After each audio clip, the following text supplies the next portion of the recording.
Well, it's Wednesday night. It's our favorite night here at the Second Year Production Studios. Tonight, it's Western Province Sports and GT Masters. For those of you that don't know, there's been a slight change in the way that the calendar is laid out, but we're going to give you that information a little bit later on. Joining me tonight in the Second Year Studio, down here in Velgelegen in Cape Town, the voice of West Province Motorsport, Frankie Yennis, and the man that's going to be down at Killarney International Raceway on Saturday morning as well for the next round of the Power Series. Frankie, welcome to Velgelegen, welcome to Second Gear Production Studios, and welcome to the Hungaroring in the Radical SR8s. Yeah, that is going to be awesome stuff. Hello everybody. It's the Formula One circuit that they still use there in Hungary. And the Formula One drivers will tell you, which will be different for these cars, that you can overtake in turn one only. Obviously with these Radical SR8 sports cars, it'll be a lot different. So yeah, we're going to be in with some entertaining stuff as the 10-minute qualifying session starts. And the first man out on track there is a 777 Penzol car of Peter Hubert. Frankie, I opened specifically with him because Peter Hubert has pretty much run Raymond Duggan on iRacing in South Africa in the last 6-7 months. In fact, without giving too much away, on the practice session that has happened in the last hour up until now, he in fact locked out the front row of the grid with Johan Ferry, and that locking out Francois Hubert and the likes of Luc Lequeze. Let's not put the commentator's curse on him, but I think that's a man we're going to have to watch with this specific car on this specific track on this specific evening. Yeah, it seemed to suit him. The car track combination does. There was a time that all the Huberts were pretty high up as we ride with Captain Peter van der Spey. He's been away for a while, and nice to see Captain Pete back out there again. Willem Botha, and he's got this lovely American flag style color scheme and livery on that SR8 Radical of his. Car looking very nice. That's Ian Riddle in the DHL car number 1, busy making his way around. And then we go back to Peter van der Spey as he goes through. So a couple of more drivers to come around. Times haven't come through yet. That's the old warhorse himself, Johan Ferry, in the Monster Energy Radical. Jaco Steyn out there as well, and we've seen Jaco Steyn do some blitz laps at different circuits recently. Nice to have him out there tonight, because next week it's hard work for him when we come back to you with the next round of the GT3 Championship for 2023 under the auspices of MSA. So 1 minute 38.366. We have seen some 1 minute 37s already, but the guys are obviously putting in one solid lap first of all to make sure that they get there. Luc Lequeze, Mr. Momo Luc Lequeze, is out there on the front row of the grid. A 138.347, only 18 thousandths of a second. But the other man that in the practice session was also up there in the top 4, Francois Hubert, in his favorite black and white colors. Yeah, Francois currently in that third position, 300ths off Luc Lequeze. Ferry is 100th off Lequeze. There is Peter Hubert, he's 3/10ths off Luc Lequeze, currently finding himself in P4. Timothy Stanton, 1.3 seconds off Luc Lequeze in that 5th position. Raymond Duggan, 1.6 off Lequeze, so far occupying P6. Stephen McCarthy, well, he's 2 seconds off Luc Lequeze, so far in provisional P7. And then the DHL car, 4.6 off Lequeze, is Ian Riddle, currently in that now 9th position, as P8 has been pipped there from him by Stephen McCarthy. Yep, and Willem Botha pops up onto the third row of the grid provisionally, having done his first fastest lap. In fact, the front 8 guys there have all got A licenses, from Ian Riddle down through to Eugene Minuk and René Hubert. In fact, I've got B licenses as such. Luke Lucchesi locks out the front row of the grid with Johan Fourie. Peter Hubert climbs in there as Sandro Bakari. Good evening, Mr. Bakari. I trust you are feeling well this evening.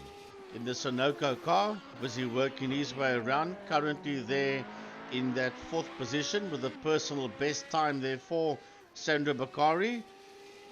But it's all about Fourie, Lucchesi, Peter Hubert, Sandro Bakari, Francois Hubert currently there in P5, followed there by Willem Botha. There's Peter van der Spey, 1.6 off the new pole sitter, and that's Johan Fourie.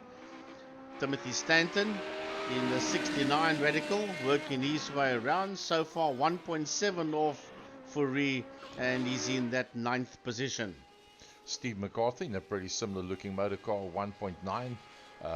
That's just 0.2 of a second, the difference there. Surprisingly, Jaco Steyn only finds him, I say only because we're getting accustomed to Jaco Steyn being higher up on the grid, but the time gap, he must have made a mistake first time around. Willem Botha putting up a personal best and going just a little bit quicker, but holds onto that second row of the grid.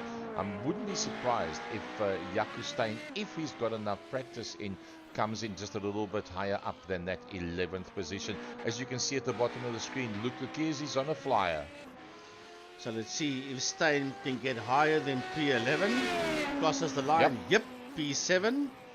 And 136.9 for Luke Lucchesi. He is provisional pole.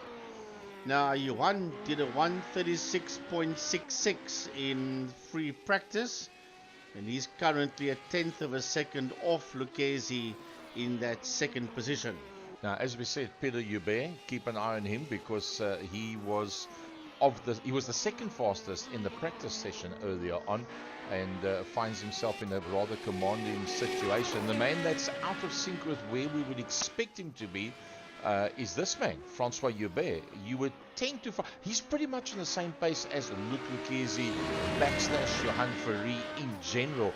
Very, very consistent, but 1.3 off the fastest time, and I'm sure he's going to put at least, if nothing goes wrong, at least a second quicker is possible for that man.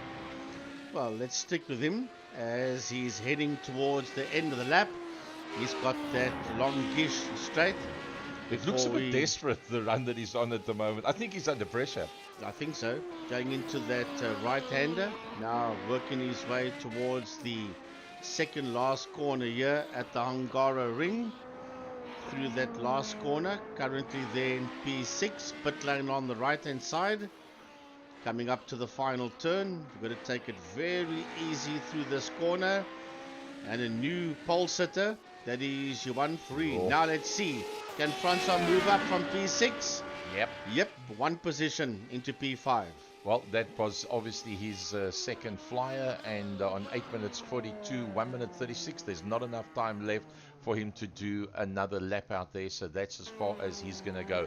Peter Hubert, well, there you see where he is out on circuit. I don't think he'll be able to complete another lap from there. He's too far away. Yep, he's also staying down. Where's Willem Botha?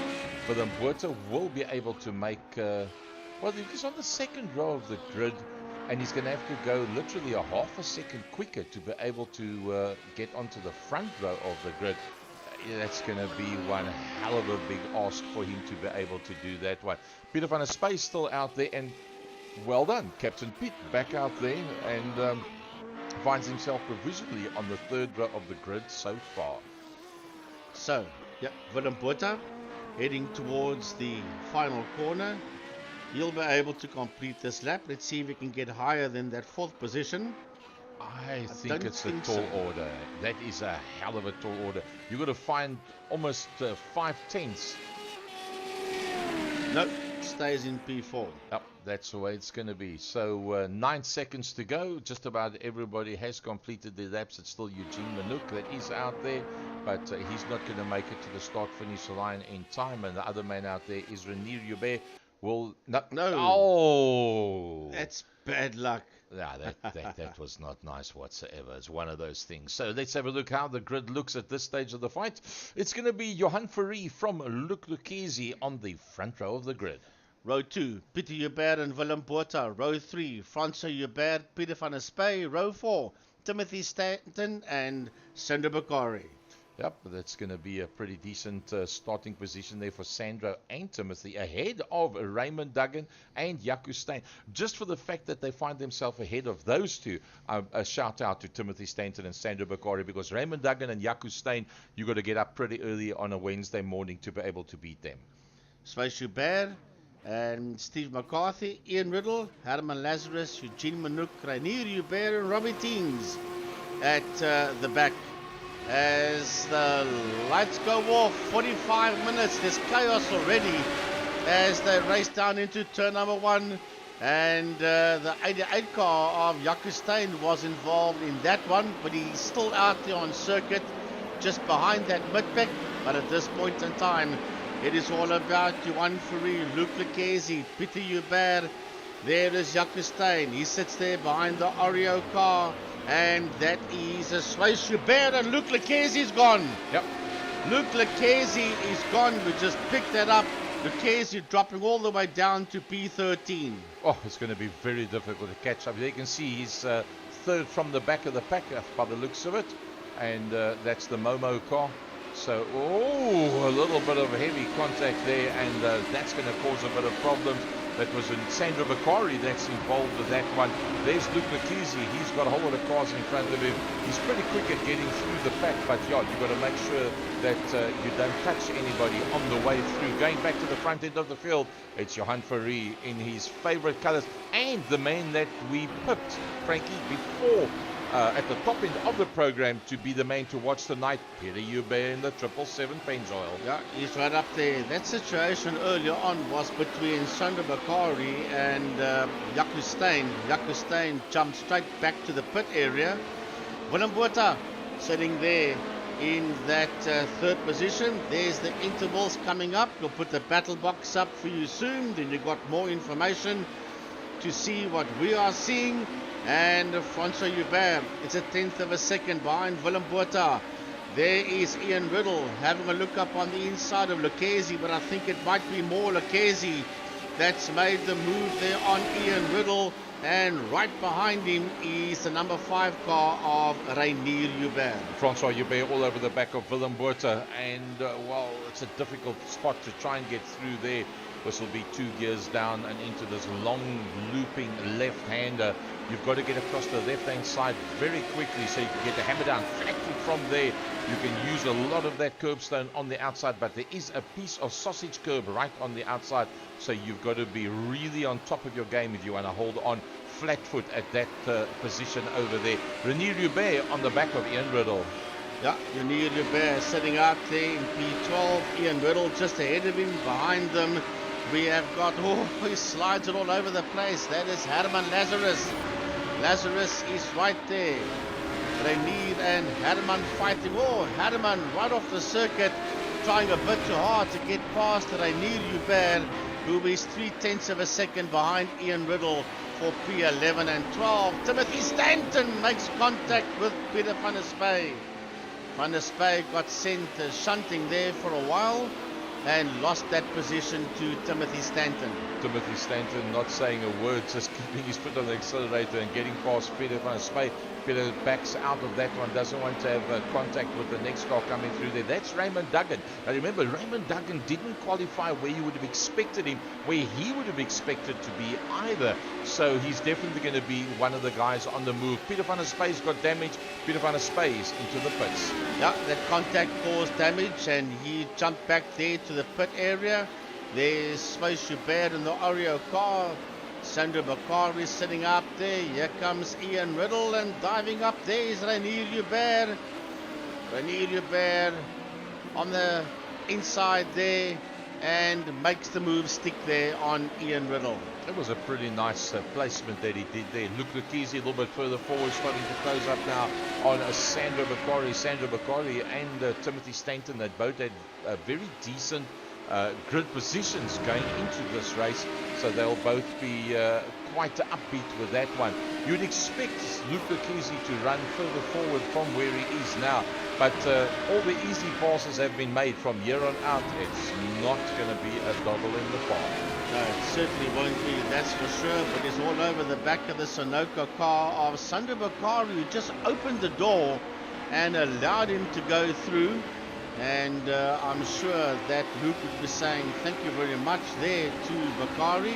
He's now just under a second behind Raymond Duggan in car 71. There you see him. Ahead of him is Sway Schubert, and ahead of Sway Schubert is Timothy Stanton. So these three cars you see on screen now will be caught pretty soon by that red number 17 Mama outfit of Luke Lucchesi. Well, if you look at that one, Sway Schubert all over the Lucchesi back goes there. in the pits. Sorry, Gary. Well, that's probably... Look, he did say that there is going to be a single pit stop that you're going to have to make because of the amount of laps, because of the amount of fuel. And you'll probably find, knowing Luke who actually set it up, will know that if you make it a very big pit window, it just makes for so much more interesting stuff. And that's probably why it's possible for him to go in at this point. If he has to go in again, well, then he's out of it. There's no ways, because Johan Fourie has just up, ducked and disappeared at the front end of the pack. Well done, Peter Hubert, still in that second. Both Huberts, Peter and Francois, second and third. There's Peter Hubert, 1.2 behind Johan Fourie. The monster car being chased there by the Penzol car. Then through comes Francois Hubert. Behind him there is Willem Botha, 1.8 behind Francois Hubert. Then Sway Schubert coming through. He's ahead there of Timothy Stanton. Stanton there in that sixth position, just under a second behind Sway's. And then we've got the Sunoco car of Sander Bakari in P7, 2 seconds behind Stanton. Yep, a little bit further back, there you see the next battle. That's Raymond Duggan, who's up into 8th, but that's still nowhere near where he would like to be. I somehow think he hasn't had enough time to practice on this circuit to be the normal all-conquering scenario that he normally puts down there. Renier Hubert just a second further back, and then it's Ian Riddle and Steve McCarthy that's getting a whole lot closer there as well. Oh, that's a lovely fight for P10. Riddle finds himself in P10, but he's got a couple of cars in there behind him, McCarthy and Lazarus, as Lazarus gets it wrong going into that final corner, so that will cost him some track time there. He'll lose out heavily because the Mountain Dew car ahead of him of McCarthy will just keep on going, of Sujin Properties and SS Racing. So the man of cheapercars.co.za lost a lot of ground there to the two ahead of him. Here is the answer why Raymond Duggan is in the situation that he is. We would have expected him to be higher up, and also climbing on the loud pedal on turn 14 just a little bit too hard and a little bit too quick, and doing the exact same situation there. Two different drivers, two different cars, exact same corner. Let's see what happened earlier on to Luke Lucchesi. He was running in second position ahead of Hubert in the Penzol car, and behind Fourie.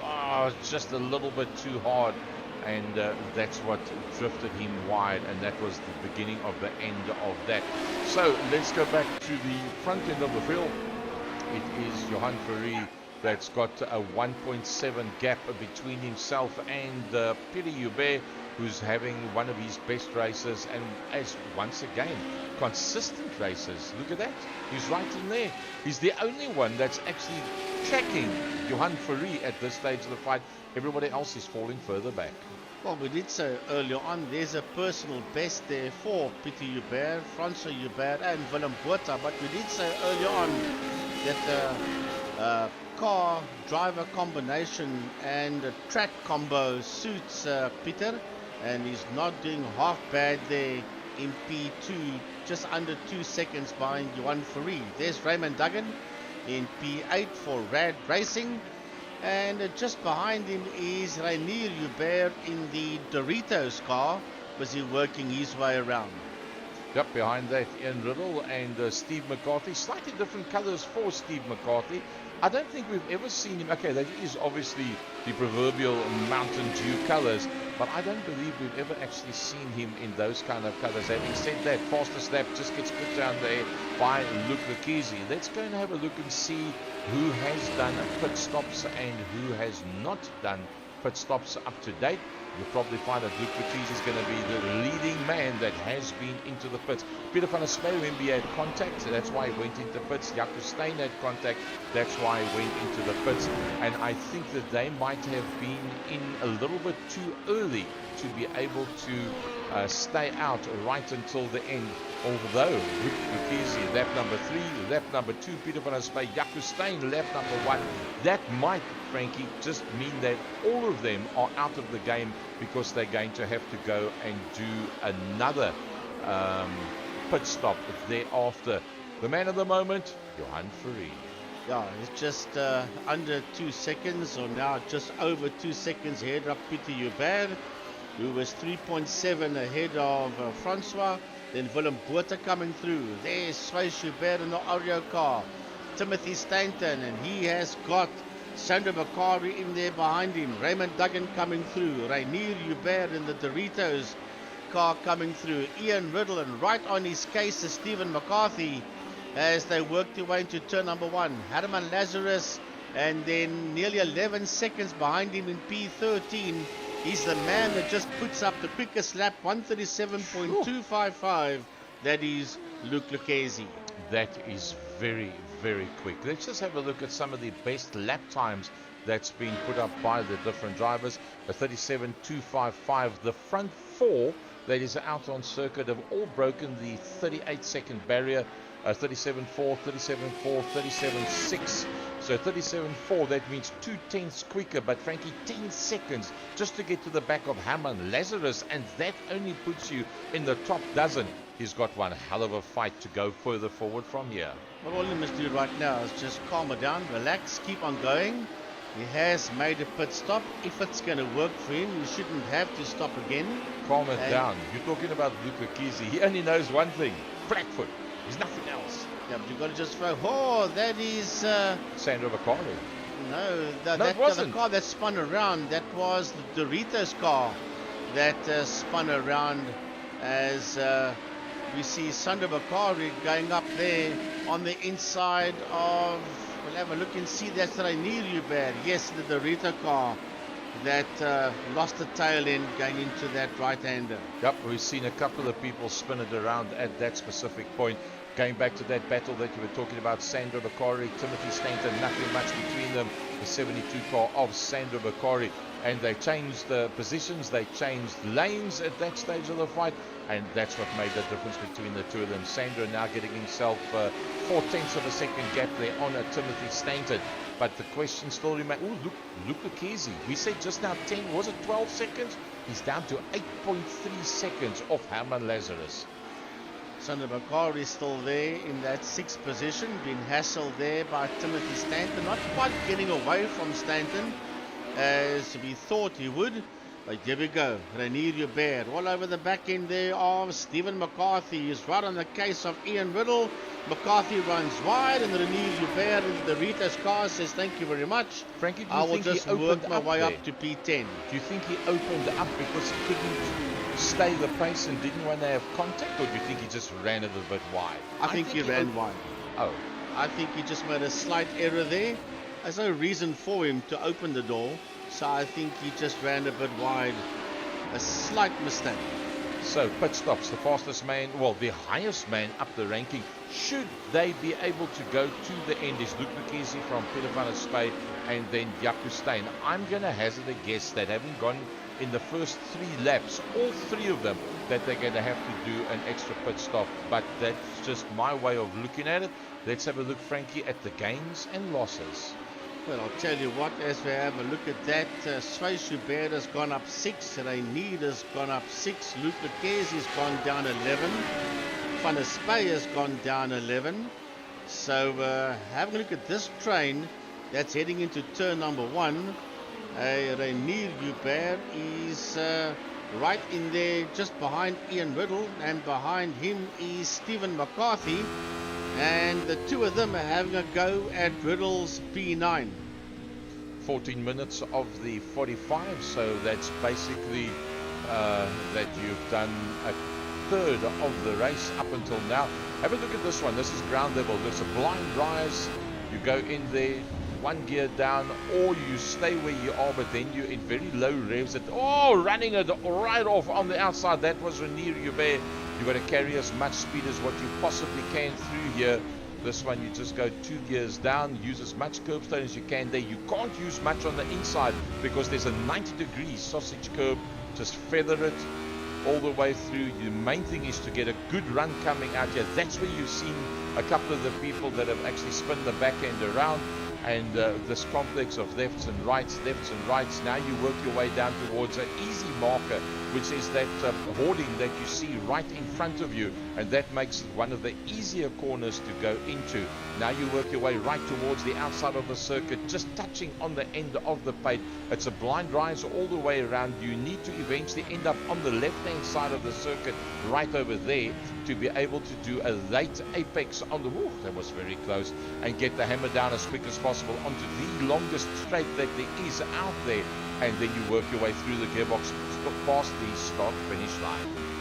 Gary, I noticed something there. Stephen McCarthy, when he went through that final corner, he went to that corner in second gear, then changed to third.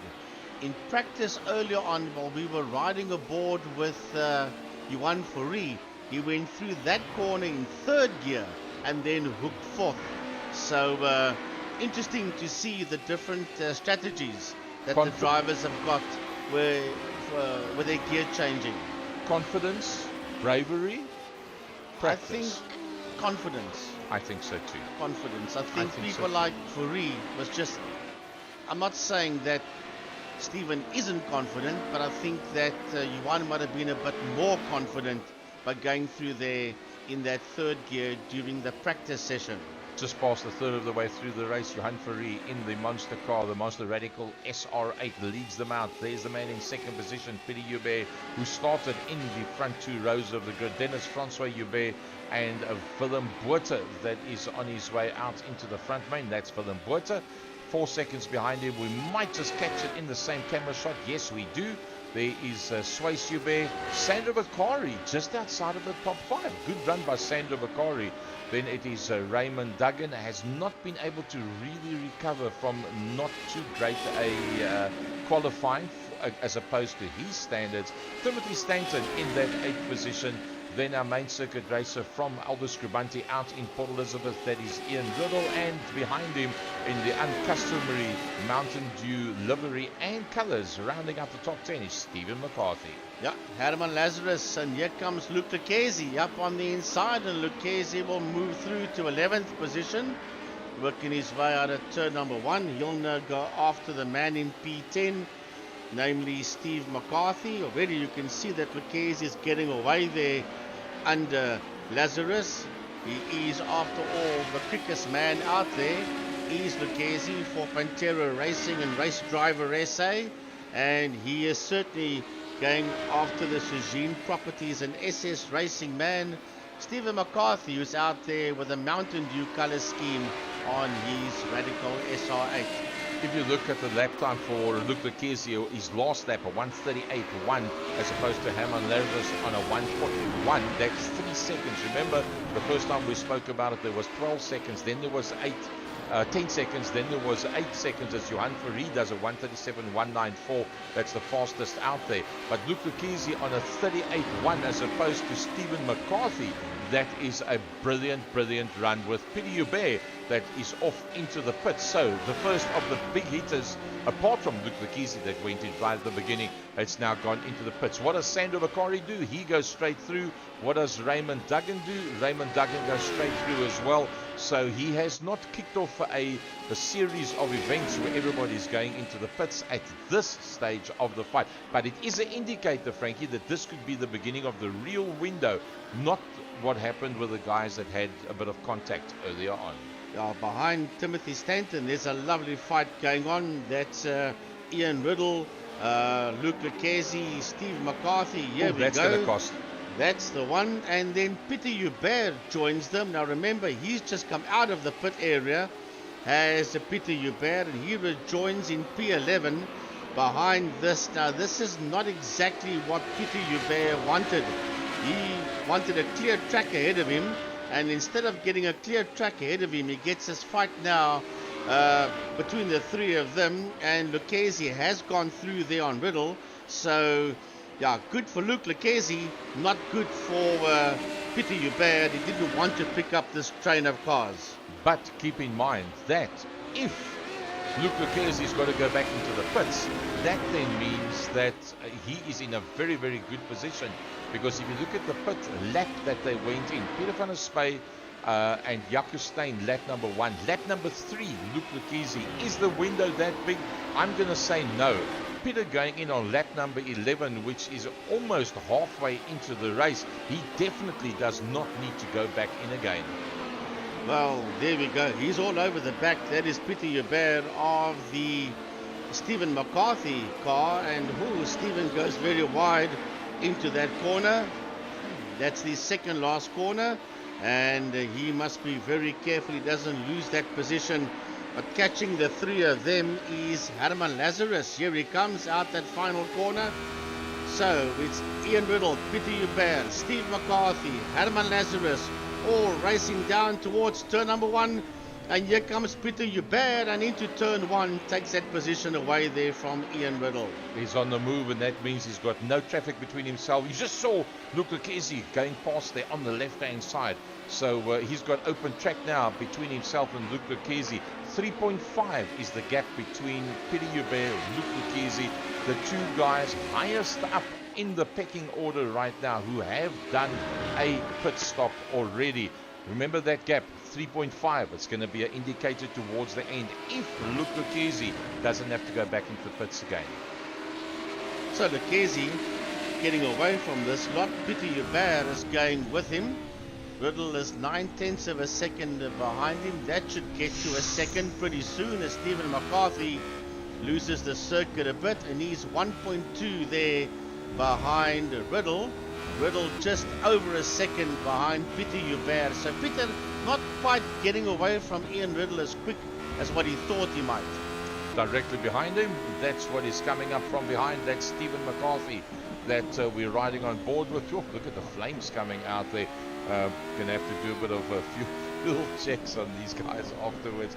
It's Herman Lazarus, 0.7 of a second in there behind him. Cheapercars.co.za is in the house. And he's chasing down this Regime Property SS Racing car number 18 in P11 of Steve McCarthy as they work their way around that final corner. Ahead of them is the number 1 car of Ian Riddle, and getting away from all of them in P9 is a 777 car of Peter Hubert.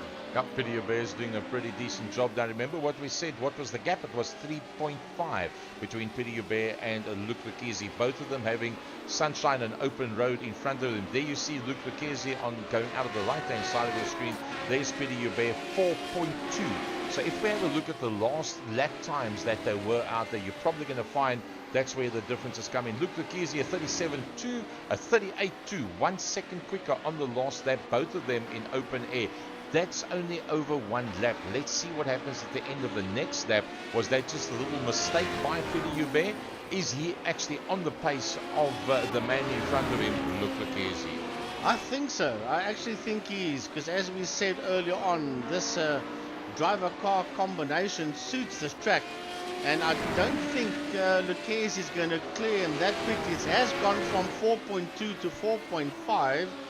And a PB there for Swiss Hubert in that second position. So yes, Peter Hubert certainly going after Lucchese, but it is about 4.5 seconds between the two of them, and he's going to have to go somewhat, otherwise it's going to get to 4.6 and even 5.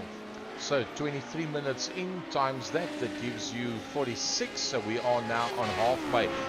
The whole thing is going to become quite clear, Frankie, when Johan Ferry comes into the pits and he comes out. Where does Luke Lucchese fit into it at that stage of the fight? Where does Peter Hubert, oopsie, he's obviously pushing very hard.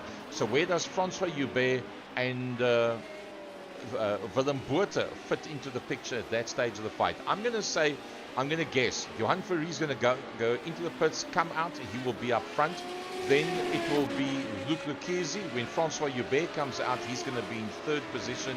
And then behind that is probably going to be Piri Hubert, just ahead of Sways Hubert.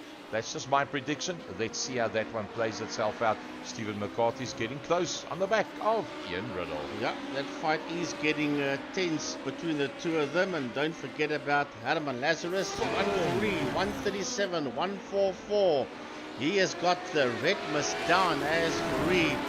And we're approaching 25 minutes. I think any time from now onwards, if Fourie is going to hit pit lane, he'll do it then, or any time from now.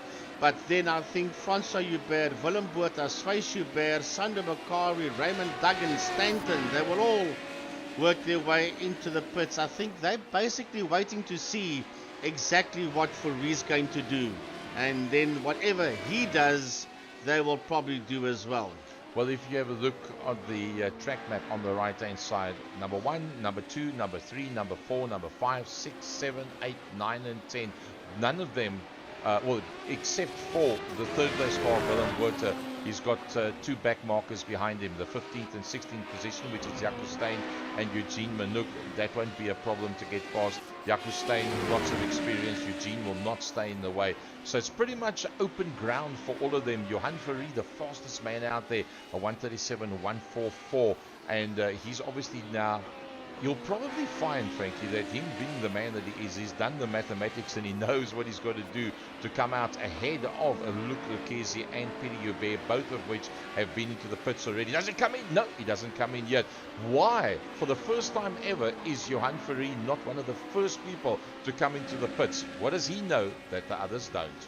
Well, I'll tell you what I've noticed about these radical SR8 sports cars.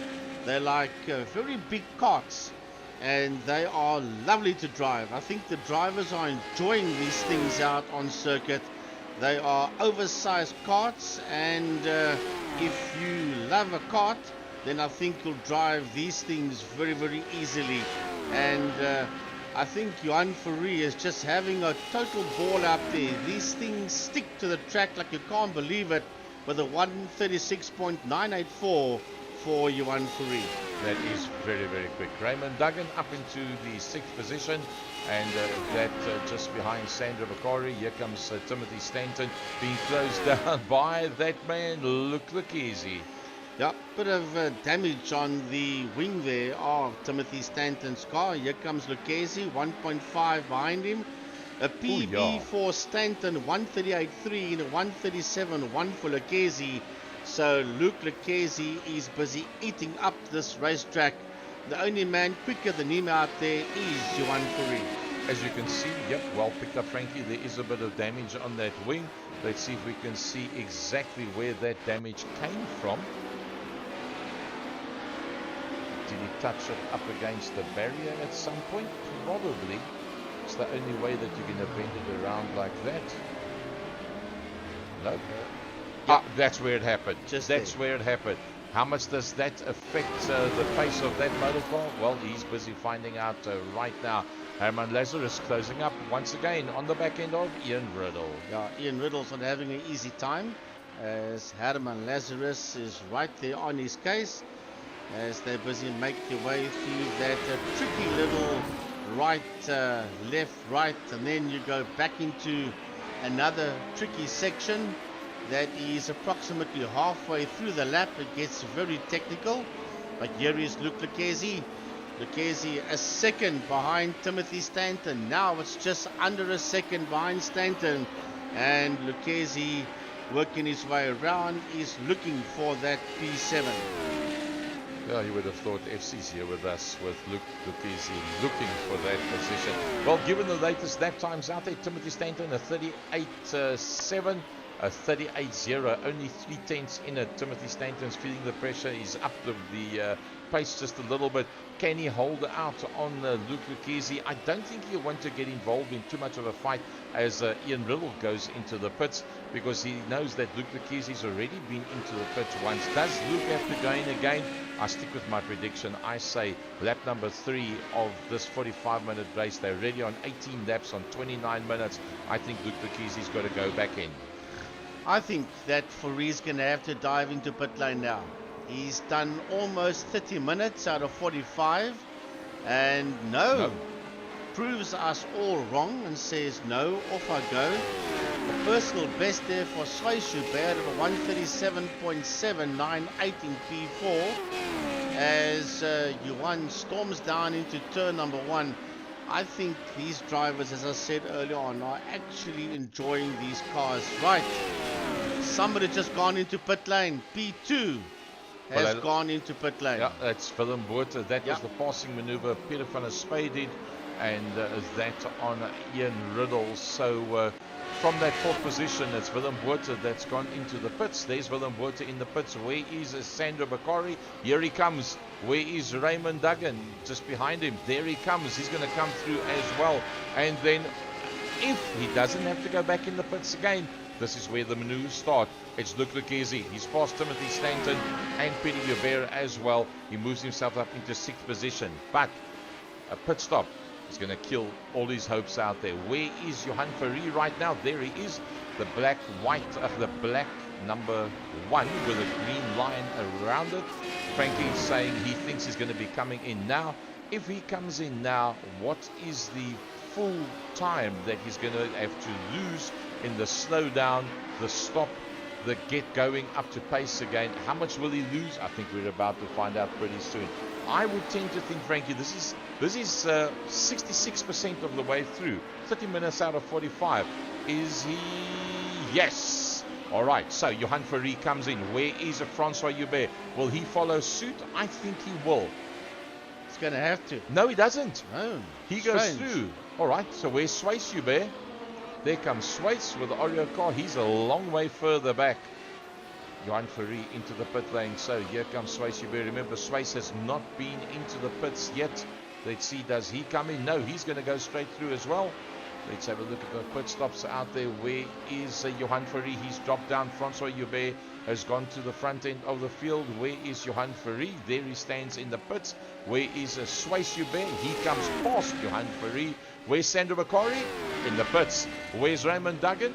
In the pits. Where's Luc Lucchesi? Is he going to come through? Yep, he comes up into the straight, and he's going to start making up a couple of positions. He will come up to there behind Johan Fourie. Keep in mind that the front two have not gone into the pits yet. So if Luc Lucchesi doesn't have to go in again, Johan Fourie from Luc Lucchesi, Timothy Stanton's got to go in. Peter Hubert in the yellow Pennzoil car will then move up into that possibly 3rd position. So it's all game on you, but exit for Sandro Bakari and for Raymond Duggan. There you see them both work their way out onto the circuit, and they will join in P8 and 9, the two of them. Herman Lazarus has gone into the pits, pitting out of P10 as Lazarus. So let's have a look and see. Remember that the two Huberts up front, Francois and Swayze, have not made their pit stops yet. Surely Francois must dive in now. Yes, he's going to.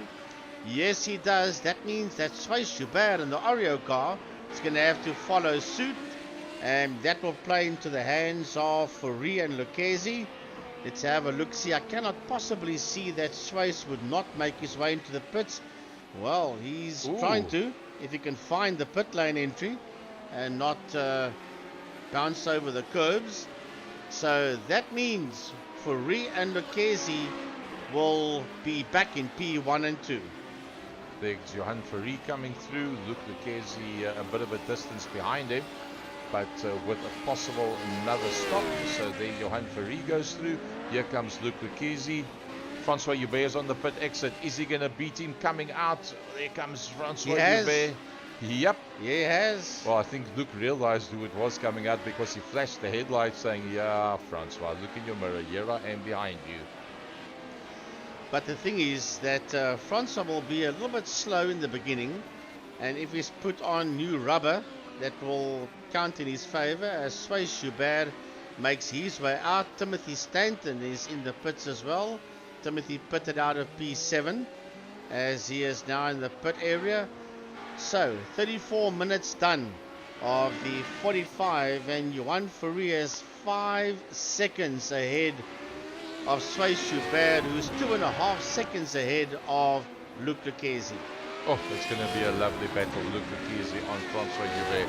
And I think nothing will make Francois happier to have a battle with his 6-hour teammates. The two of them always going out and doing the enduro races together.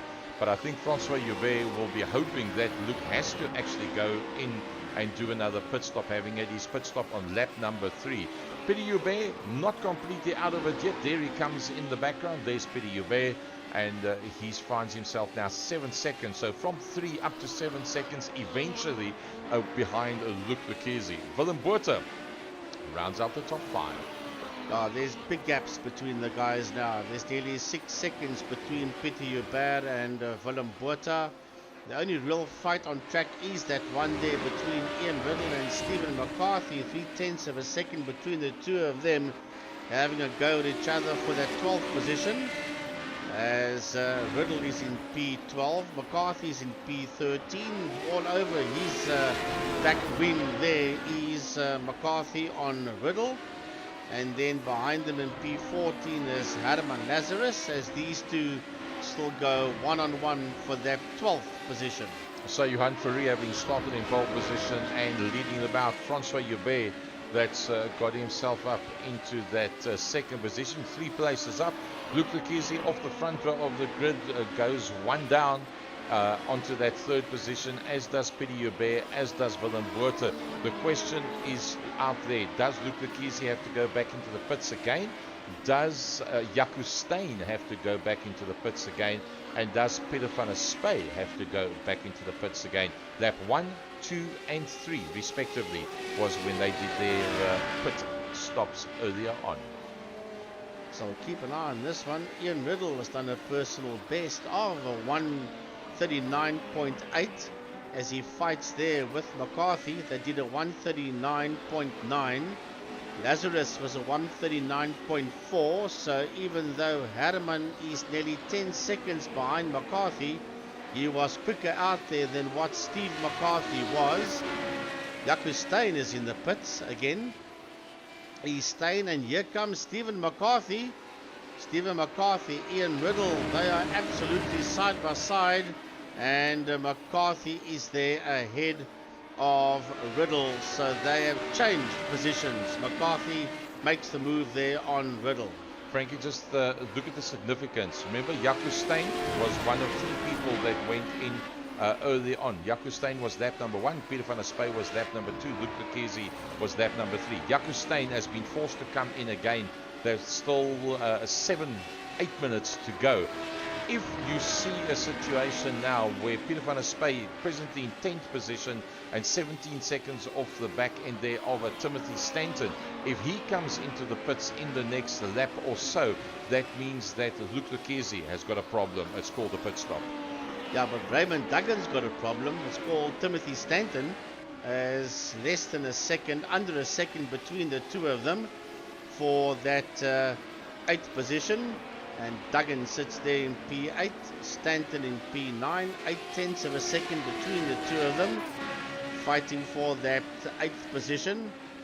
Timothy Stanton and Duggan. Francois Joubert, just by the way, has done a personal best of a 137.437.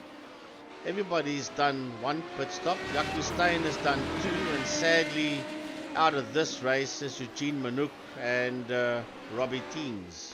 Yeah, Robbie Teens. I don't know what happened to Robbie Teens. It must have been right at the beginning that something went wrong for Robbie Teens, because we haven't even mentioned the comeback kid's name during the course of this race. Let's just go and have a look a little bit further back. Maybe I can track that one for you, what actually happened to Robbie Teens. There must have been a lot of damage on the motor car that he couldn't go any further. And, well, we lost him right near the beginning of the race. Renier Joubert in that 11th position, right there with Peter van der Spey in P10, and that's a fight for the final position in the top 10. Peter van der Spey currently in that P10, Renier Joubert in P11, just out of that, 0.7 of a second between van der Spey and Joubert. And there is a big big gap between Van der Spey and Stanton. There's like 17 seconds, but Stanton in P9 only 8/10 of a second off Raymond Duggan, so that little fight is not concluded yet, as we are approaching the 5-minute mark. Wow, it's been very interesting. I was lucky enough on Monday night to be able to go out there and practice with the guys, and I can very much tell you, as Frankie referred to this as a go-kart on steroids, pretty much what it is. Lots and lots of power underfoot. If you put your foot down in second gear, you have to be in a reasonably straight line, or you're going to be swapping ends with this motor car. That's why you'll see that some of the guys are short-changing and getting it up into third gear and then feeding it in from there to try and get good drive coming out some of these corners, because the cars have got lots and lots of power. They're actually pretty stable under braking. The standard setting is 53% front brake. For them, Buerta, right towards the end of the session, he PM'd me on the sideline and he said, go to 57%. I went to 57%, climbing the brake and just locked up the front brakes. Went down to 56 and found that to be a pretty good balance. So you find a lot of the guys are running pretty heavy front brakes. You haven't yet, Frankie, seen somebody locking up the back and spinning around. You've seen the guys spinning around under too much power too quickly, but it looks like that higher percentage on the front brakes makes them pretty stable. But then you've got to be very acute on that brake pedal to make sure you don't lock it up and just run straight. Yeah, these cars are very nervous, so if you stomp on the gas too quick, you're going to do a swapper. And that is mainly, as Gary said, why these guys were spinning themselves around, not due to brake issues. So Johan Fourie, 4 seconds ahead of Francois Hubert. And, well, this is a replay of Stephen McCarthy coming through the second last corner and going into the final corner. And once again, slams into the pit entry wall.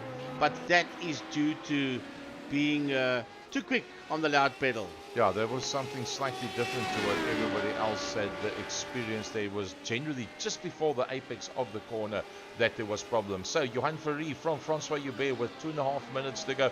Luc Lequessy's closing 1.2 seconds. Luc Lequessy further back is Petit Hubert. So Petit Hubert will not be able to break into the top three. He is a long way further back, but he's also got a big gap. It's a long way back to Willem Buerta rounding out the top 5 from that man, Swys Hubert. But it's not finished for second position yet. Swys Hubert P2, Luc Lequessy P3, only 1.3 seconds between them. 3 minutes left on the clock, so it's quite possible for that third position to swap around, but it's going to be very, very difficult for Lequesy to get his nose ahead of Hubert. 137.2 plays a 137.1, so yes, Lequesy was quicker on that last lap, but not really by much. No, definitely not enough to be able to close up. But then again, we know Francois Hubert, he's a very, very stable driver. He doesn't make mistakes very easily. And obviously him and Francois Hubert driving as teammates together, they won't go and mess up one another's races whatsoever. So I think Johan Fourie, having done it all right, he's within view, as you can see. He's just in front of the picture that we're on now. Johan Fourie will know that these two aren't going to take one another out whatsoever. He has got to remain consistent and stay ahead of them, because they won't take one another out. They will come and fetch him. Oh, look at that! Francois Hubert. Yeah, looks in the mirror. Here comes Luc Lequesy. Well, once again, a little bit too eager on the accelerator, and that thing squirmed underneath him. You've got to be very careful by the looks of things going into that final corner. And it's slipstream range now for Luc Lequesy. That move, that one lockup, Frankie, that could be the decider between the two of them. Well, we're going to stay with this lot because there's now 4 seconds between Fourie and Hubert. It was 3.6 at one stage. It's gone up now to 4.1. So I think Johan has realized, listen, these guys are coming, and he's just pushing a little bit harder to try and get to that 4-second gap between himself and Francois Hubert.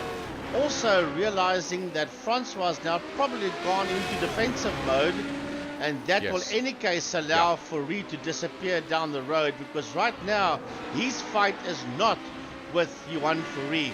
It's with Luke Lucchesi to try and hold on to that second position. Oh, Francois is on the ragged limit. There's going to be one more lap to go because they're on 44 minutes and 15 seconds. You can see where Johan Fourie is. He's going to go across the line just a little bit for his purposes too quickly.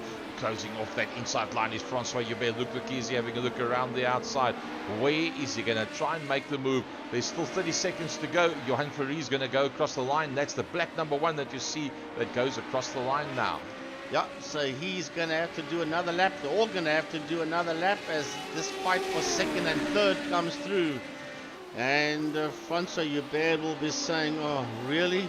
To have to go around one more time, knowing that I've got Luke Lucchesi crowding the back of my car. Lucchesi! What have you done? He'll wait for Francois. He won't go further forward. He'll wait for Francois and you'll pull away. Well done. Awesome, well done. Awesome sportsmanship. He realized that he made a mistake there. A trophy for good sportsmanship, if there was one, for Luke Lucchesi. Yeah, no, that was brilliant stuff. But Peter Joubert, all of a sudden, 1.9 behind them. If there's damage on Luke's car, you see that yellow paint oil mean machine? He be a coming. Well, it's not done yet. It's not done yet. As a matter of fact, Van der Spey and Reinier Joubert are having their own little fight out there. We'll just mention that because you've got to stay with this fight that's going around. There's really not much. It's now gone up to 1.7 between Van der Spey and Reinier Joubert. And then Stephen McCarthy is 0.8 of a second ahead of Herman Lazarus. So that little fight is not done yet. It's just gone over a second. It's hovering around there as we keep an eye on this, because Luke Lucchesi is coming right back again at Francois Joubert, and Peter is coming back at Lucchesi as the checkered flag comes out, and Johan Fourie wins this one by nearly 12 seconds. Oh, that is brilliant stuff. Let's go back to Francois Joubert, and due to good sportsmanlike conduct, it's going to be Francois Joubert that will come through in second. It will be a third place for Luke Lucchesi. A brilliant drive by Peter Joubert coming through in that fourth position. Willem Botha, fifth. Very nice.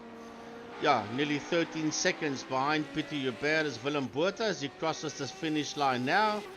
And 8.7 seconds behind him in P6 is the Oreo car of Swiss Joubert, finishing his race, and he is just 3.2 seconds ahead of the Sunoco car of Sandro Bakari.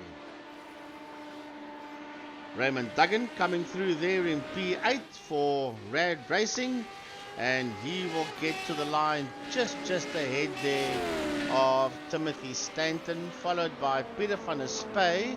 That's got a little bit of work to do because behind him is Reinier Joubert, but Van der Spey has done enough to secure that final 10th spot with Reinier Joubert just in there behind him in P11. Ian Riddle will be the final driver on the lead lap in that 12th position in the DHL car as he comes around to take the checkered flag. You realize how big that pit window was. Peter van der Spey going in lap number 2 did not have to go in again, and he made it all the way towards the end of the race, as did Luke Lucchesi that went in lap number 3 that made it all the way to the end. Brilliant stuff, I must say. That was a very, very nice race to watch, and we always enjoy watching the sports and GT guys when they are out there. So once again, Johan Fourie, multiple South African main circuit V8 champion, the man that's resident just a kilometer away from us up here in Plattekloof. He wins out from Francois Joubert and Luke Lucchesi. That's your privateer in Johan Fourie, the Just Race entry of Francois Joubert, and the race driver SA Backstage Pantera Racing of the recovery there from Luke Lucchesi. Peter Joubert in P4. Brilliant. Yeah, that would be my driver of the day, nominee. Peter Joubert, well done. Willem Botha P5, and the top half dozen is round off there by Swiss Joubert. I think that was a pretty good drive by Willem Botha. He was looking very strong, although he was 26 seconds off the front end of the grid eventually. But still, a good drive for Willem Botha. Pretty much where we would expect him to be in the front half dozen, as you say. The third one of the Ubers there, Swayze Uber. Sandro Bakari, seventh, once again, getting himself into the top 10. Raymond Duggan just couldn't really get any higher up than 8th or ninth position all night long. It just didn't work for him in the qualifying. He didn't manage to put any extra pace onto it in the race either. A lowly result, it's still a very good result coming through in 8th, but I'm sure Raymond would be a bit disappointed with this round. It could have gone a bit better. Timothy Stanton put up some very good laps there and a nice recovery after that first lap incident from Peter van der Spey, rounding out the top 10. And then Rainier Hubert and Ian Riddle round off the top 12, and it's only those 12 cars that were on the lead lap. Stephen McCarthy and Herman Lazarus 1 lap down, Jaco Steyn 13 laps down, and a DNF for Eugene Manuk and Robbie Teens. Yeah, 28 laps, so that means Robbie Teens. I don't think Robbie Teens actually made it to the grid. I was going to say, it's not a DNF, it's a DNS. Yeah. He never got to the line. Yeah, because I mean, that's a name that's normally there and thereabouts, around about where Sandro, Raymond, Timothy, where they are. That's probably where you would find that. To me, driver of the day, Frankie, Peter Hubert, no doubt. Sportsman of the day, Luc Lequezi. Who is also a possible driver of the day out there. You would expect Johan Francois, Luc, Peter. I would say Willem Botha. I think he needs a bit of a thumbs up on this one as well. Coming up fifth, it's some big names in front of him. You can say, Peter Hubert, but Peter Hubert has become very, very quick of late and very consistent of late, and you expect him to be in, as you like to say, the front half dozen. Having said that, Frankie, that wraps up tonight Hungaroring in the Radical SR8s. Tell us a bit about what we can expect at Killarney International on Saturday. Well, it's the following round of the Power Series at Killarney. All classes will be running except for, sadly, Sports and GTs are sitting out this one. There's always a class or two that sits out, and they won't be in for this one. But the last time they raced, they were part of the Extreme Festival. There were a couple of cars there. And the previous time they did the Wild Rose Gin, 100 kilometers. Yeah. So, yeah, it's their time to say we take in a sabbatical and sit out for this one. But otherwise, all the other classes will be running with reasonably full fields. Which means we're going to have a couple of these guys coming up to the commentary box and having a I'm chat sure with us. Peter van der Spey will come up yes, and visit us. Definitely, no doubt about it. So, going forward from here on out, from the month of April, how is the calendar going to work? The first Wednesday of the month, MSA GT3 series. The second Tuesday of the month, the Pro-Am series, the Porsche Cup. The third and fourth Wednesdays of the month is going to be, as you saw now, Western Province Sports and GT Masters. Included in that, every alternative Tuesday will be the Renault Clio Cup. The Renault Clio brought in the last 14 days in the beginning of season number 2 for iRacing for 2023. The Clio has been seen to be pretty popular. It's a pretty nice car to drive, pretty similar to the Polo, the way that it handles, just a little bit quicker than what that is. And a lot of the guys saying, we wouldn't mind doing something like that, and that's created a situation where on every alternate Monday we're going to be having that happening as well. The 6-hour races have been shortened to 4-hour races, and there will be 4 of them between now and the end of the year because of the fact that we've got the Clio Cup, we've got the West Province Sports and GT Masters, we've got the Pro-Am series with the Porsches, and we've got the GT3 MSA, 60,000 rands worth of prize money, and MSA accreditation at the end of 2023, having ticked all the boxes with IRSA / MSA South Africa in 2022. So that brings us onto what's going to be a full calendar for the next literally 4 months back to back. That wraps it up from my side, from the Second Gear Production Studios. Frankie, I'll leave it to you to close off the night. Yeah, looking forward to the Porsche Cup and looking forward to the GT3 series. But just a quick one. The next time we do go sports and GT car racing, it will be at the Canadian Tire Park with Corvette C7s if everything stays according to plan for the car track combination. There we go, folks. That's us, Flate Flate on Studios 8. We'll see you at a racetrack soon, very soon. Good night to you, one and all.